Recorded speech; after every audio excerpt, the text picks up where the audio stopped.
ದೆಹಲಿಯನ್ನ ಬೆಚ್ಚಿ ಬೀಳಿಸಿದ್ದಂತಹ serial killer lock ಆಗಿದ್ದಾನೆ. Cab ಚಾಲಕರನ್ನೇ ಗುರಿಯಾಗಿಸಿ ಕೊಲೆ ಮಾಡ್ತಾ ಇದ್ದ ಈ ಹಂತಕ ದೆಹಲಿ ಪೊಲೀಸರು ರೋಚಕ ಕಾರ್ಯಾಚರಣೆಯನ್ನ ಮಾಡಿ ಹಂತಕನನ್ನ ಅರೆಸ್ಟ್ ಮಾಡುವಂತಹ ಕೆಲಸವನ್ನ ಮಾಡಿದ್ದಾರೆ. ಅದು ಬರೋಬ್ಬರಿ 24 ವರ್ಷಗಳ ಬಳಿಕ ಸೀರಿಯಲ್ ಕಿಲ್ಲರ್ ಅರೆಸ್ಟ್ ಆಗಿದ್ದಾನೆ. ಕ್ಯಾಬ್ ಚಾಲಕರನ್ನ ಹತ್ಯೆಗೈದು ವಾಹನವನ್ನ ಕದಿತಾ ಇದ್ದ ಈ ಅಜಯ್ ಲಾಂಬಾ ಈತನೇ ಪ್ರಮುಖ ಆರೋಪಿ. ಆ ಸೀರಿಯಲ್ ಕಿಲ್ಲರ್ ಕೊಲೆ ಪ್ರಕರಣಗಳಲ್ಲಿ ಆತನನ್ನ ಫೈನಲಿ ಅರೆಸ್ಟ್ ಮಾಡುವಲ್ಲಿ ಪೊಲೀಸರು ಸಕ್ಸಸ್ ಆಗಿದ್ದಾರೆ.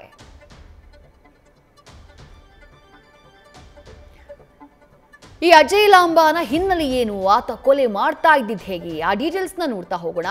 ಕ್ಯಾಬ್ ಚಾಲಕರನ್ನೇ ಟಾರ್ಗೆಟ್ ಮಾಡ್ತಾ ಇದ್ದಂಥ ಕೊಲೆ ಪಾತಕ ಇವನು, ಸೀರಿಯಲ್ ಕಿಲ್ಲರ್. ಬರೋಬ್ಬರಿ 24 ವರ್ಷಗಳ ಬಳಿಕ ಸರಣಿ ಕೊಲೆ ಹಂತಕನನ್ನ ಬಂಧನ ಮಾಡುವಂತಹ ಕೆಲಸವನ್ನ ಪೊಲೀಸರು ಮಾಡಿದ್ದಾರೆ. ಚಾಲಕರನ್ನ ಟಾರ್ಗೆಟ್ ಮಾಡ್ತಾ ಇದ್ದ, ಕ್ಯಾಬ್ ಚಾಲಕರನ್ನ. ಈತ ಒಬ್ಬನೇ ಅಲ್ಲ, ಈತನ ಜೊತೆಗೆ ಈತನ ಗ್ಯಾಂಗ್ ಕೂಡ ಇತ್ತು, ಅಜಯ್ ಲಾಂಬಾ ಹಾಗೆ ಆತನ ಗ್ಯಾಂಗ್. ಮೊದಲು ಇವರು ಮಾಡ್ತಾ ಇದ್ದಿದ್ದೇನು, ಮೊದಲು ಕ್ಯಾಬ್ಗಳನ್ನ ಬುಕ್ ಮಾಡ್ತಾ ಇದ್ರು. ಕಾರು ಬಾಡಿಗೆಗೆ ಪಡೆದು ಆನಂತರ ಉತ್ತರಾಖಂಡಕ್ಕೆ ಪ್ರಯಾಣವನ್ನ ಬೆಳೆಸ್ತಾ ಇದ್ರು. ನಂತರ ಕ್ಯಾಬ್ ಚಾಲಕನನ್ನ ಉಸಿರುಗಟ್ಟಿಸಿ ಕೊಲೆ ಮಾಡ್ತಾ ಇದ್ರು.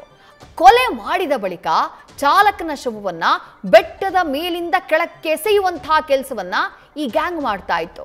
ಅದಾದ ನಂತರದಲ್ಲಿ ಕ್ಯಾಬನ್ನ ಗಡಿಯಲ್ಲಿ ಕಳ್ಳ ಸಾಗಾಣೆ ಮಾಡಿ ನೇಪಾಳದಲ್ಲಿ ಸೇಲ್ ಮಾಡ್ತಾ ಇದ್ರು.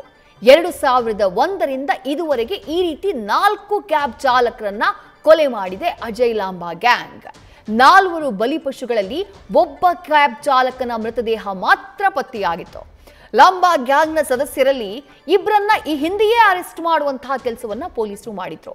ಈಗ ಅಜಯ್ ಲಾಂಬಾ ಪ್ರಮುಖ ಆರೋಪಿ, ಆತನನ್ನ ಅರೆಸ್ಟ್ ಮಾಡುವಂತಹ ಕೆಲಸವನ್ನ ಪೊಲೀಸರು ಮಾಡಿದ್ದಾರೆ.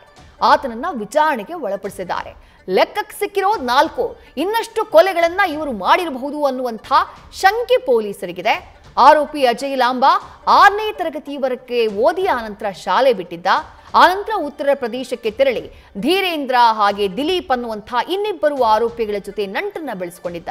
2020ರಲ್ಲಿ ಗಾಂಜಾ ಪೂರೈಕೆ ಪ್ರಕರಣದಲ್ಲಿ ಭಾಗಿಯಾಗಿದ್ದ ಅಜಯ್ ಲಾಂಬಾ 2024ರಲ್ಲಿ ಒಡಿಶಾದಲ್ಲಾದಂತಹ ರಾಬರಿ ಕೇಸ್ನಲ್ಲೂ ಕೂಡ ಅಜಯ್ ಲಾಂಬಾನನ್ನ ಬಂಧನ ಮಾಡಲಾಗಿತ್ತು.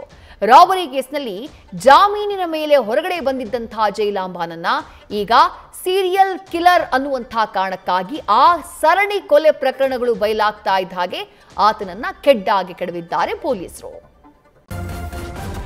ನ್ಯೂಸ್ ಫಸ್ಟ್, ನಿರ್ಭೀತಿಯಿಂದ ನಿಮ್ಮ ಪರವಾಗಿ.